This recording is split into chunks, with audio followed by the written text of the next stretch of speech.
김강성 의원님 질의하여 주십시오. 김광선 의원입니다. 그 23페이지에 국도비 보조 사업 반납에 관련해서 좀 질문 좀 드리겠습니다.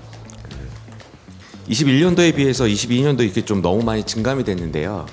원인을 어떻게 분석하고 계시나요? 지금 제가 답변 드리겠습니다. 네. 국도비 보조 사업은 매년 저희가 당초에 계획을 세우고 사업을 집행을 하려고 노력은 하고 있습니다만, 그래서 최대한 저희가 집행을 하려고 하는데 매년 지금 집행 잔액이 좀 발생되고 있는 그런 상황입니다. 보통 이게 매년 한 어느 정도에서 전체 우리 예산에서 한 몇 퍼센트를 다시 반납을 하고 있는지 혹시 파악이 되시나요? 저희가 국도비 반납금 퍼센테이지는 항상 저희가 파악은 하고 있는데 지금 이 자료에는 예. 좀 없어가지고 정확히 좀 답변드리고. 물론 앞에 4페이지에 보면 그 세출결산 집행률에 대한 대비 비율을 보면 그 작년도가 거의 한 73% 정도 집행을 했다면 올해는 그러니까 2022년 기준으로 했을 때는 한 75%에서 높아지긴 했습니다. 뭐 큰 차이는 아닌 것 같아 보일 수 있어도 전체 예산 금액도 같이 따라 올라갔기 때문에 저는 뭐 이게 정확한 수치는 아니더라도 그래도 어느 정도는 많이 노력을 하셨고 예산 집행률을 많이 올리려고 애쓰셨다라는 걸 좀 알겠으나 그래도 국도비 관련돼서는 저희가 저희 예산으로 쓰는 게 아니라 그래도 매칭을 해서 어떻게든 끌어와서 이것저것 노력의 부분이잖아요. 그래서 가져오는데 이 부분이 갑자기 그래도 그 전년 대비 비해서 너무 많이 올라간 것 같아서 이 부분에 대해서 좀 어떻게 좀 대비를 하실 건지 좀 여쭤보려고요. 저희가 사실은 중앙부처나 이런 데 방문을 많이 해서 저희가 국도비 확보하려고 노력을 많이 하고 있습니다. 그런 부분에서 많이 늘었다고 볼 수 있고요. 근데 저희가 확보한 것만큼 그만큼 집행을 잘 해야 되는데 저희가 사업 이렇게 추진하다 보면 좀 이렇게 집행하지 못해서 이렇게 반납하는 사유가 좀 발생되는데, 그래서 저희도 이런 신속 집행뿐만 아니라 우리 국도비 보조 사업도 분기별 아니면 상반기 하반기 이렇게 지금 집행 실적을 보고 집행 실적 보고회를 개최해서 요걸 집행률 제고를 위해서 좀 저희도 노력을 하고 있습니다. 물론 이제 저는 이 부분 안에 뭐 행자부나 이런 데서 강제적으로 저희한테 그렇게 뿌려주는 것도 사실 있긴 있고요. 그런다고 친다면 강원도에서도 뿌리는 게 있고, 그러면 이제 작년 대비 올해 그 전년 대비 요번 결산서에 나온 비용으로 큰 차이가 없는 거 보면 그런 비율이 항상 생길 수도 있고, 그런 만큼 우리가 사실은 더 노력했어야 되는데 안 되는 부분도 있을 수 있잖아요. 그러니까 이걸 전체를 다 갖고선 비판한 것도 저는 좀 무리가 있다고 생각을 합니다. 그런 차원에서 이 비용에서 좀 구별을 해봤으면 좋겠어요. 그러니까 어떤 의미냐면 진짜 우리가 좀 더 노력을 했어야 되는 부분이 있는데 미처 이렇게 좀 이 부분은 좀 어떻게든 좀 더 했어야 되는데 좀 부족했던 부분이 있다라는 예산 부분하고, 그 다음에 이 부분은 어쩔 수 없다 그냥 강제적으로 내려온 거기 때문에 그렇게 해서 좀 구별해서 본 다음에 그 다음에 판단하는 게 더 맞다라고 생각이 들어서요. 예. 네, 그런 부분도 좀 의원님께서 말씀이 필요하다고 보고 있고요. 저희가 이제 일반적으로 사회복지 분야 이런 분야들은 그냥 정해진 비율대로부터 시군에 배분되는 경우가 있고, 또 저희가 당초에 사업 계획을 수립을 해서 저희 천왕군에서 필요한 사업에 대한 국비 확보하는 경우도 있습니다. 그래서 그런 사업에서만큼은 국비가 저희가 노력해서 확보한 것만큼 집행이 잘 돼야 되는데 그렇게 되지 않는 거는 그런 거는 사유나 이런 것들을 좀 저희가 사전에 좀 파악을 해서 집행률이 제고될 수 있도록 노력해야 할 필요가 있다고 보고 있습니다. 지금 정확하게 얘기하신 것 같습니다. 그러니까 무슨 얘기냐면 우리가 진짜 필요해서 국도비를 같이 끌어와가지고 하려고 했던 계획들이 만약에 이렇게 반납되는 사례가 있다면 그거는 정말 지양해야 될 것 같고요.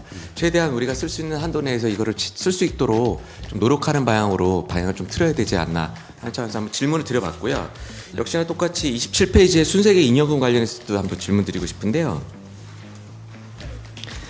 사실 이게 매년 계속 올라가긴 했습니다. 근데 비율적으로 봐도 이해가 될지 어쩔지는 모르겠으나 원래 우리가 예산이 계속 올라갔었으니까요. 그런 부분에서는 매년 제가 정확한 수치는 아닌데 한 500억대, 550억대, 그다음에 한 600억 거의 금방 가다가 전년도까지는 한 600억대에서 딱 했다가 요번엔 거의 2배로 뛰었어요.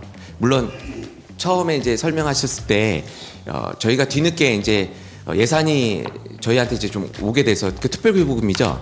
네, 예. 그런 것들이 이제 한 500억 정도 들어왔나요? 그 위원장님 그러면 기관실장님께 이 질문을 한번 드리도록 하겠습니다. 네, 기관실장님 답변해 주십시오. 예, 그러면 제가 질문 계속 연달아서 말씀드리겠습니다. 한 그 정도 되는 것 같은데 그것이 더 올라가서 뭐 이럴 수는 있을 것 같긴 하지만 그래도 너무 많이 거의 2배 가까이 넘게 올라갔는데 이거에 대해서 좀 어떻게 지금 분석하고 계신지 좀 설명 부탁드립니다.